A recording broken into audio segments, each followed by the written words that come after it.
Student Naima যায় এইসব ছাত্রলীগ যুবলীগ ছাত্রদল আর police কেউ থাকবে না টিকবে না।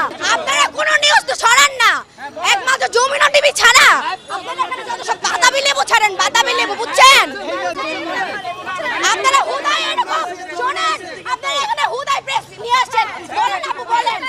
আর যমুনা টিভি ছাড়া কোনো প্রেস কোনো রকম আপনারা সবাই সবাই সবাই ফেক এখানে, সবাই হাসিনার চামচা আপনারা একটাও ছাড়েন না।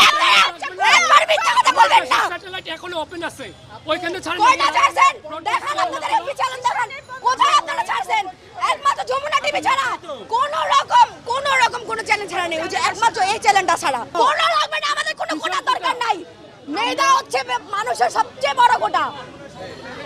এখনই আপনার লাভ শোনেন, কোটা দিয়ে কি হবে যদি মেধা থাকে? কই অন্য দেশে তো কোটা দেয় না, বাংলাদেশে কেন কোটা থাকবে? আপনারা ভার্সিটির মানুষ, ভার্সিটির স্টুডেন্ট দেখেছেন, কলেজ আর হাই স্কুলের স্টুডেন্ট এখনো দেখেন নাই।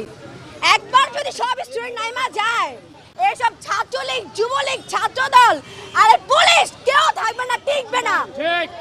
4 কোটি স্টুডেন্টদের সামনে এইসব কিছুই না, খালি কোনো ফ্যামিলি প্রবলেম বা এইসব গোলাগুলির কারণে শুধু হচ্ছে না, আর নামতে পারতেছে না।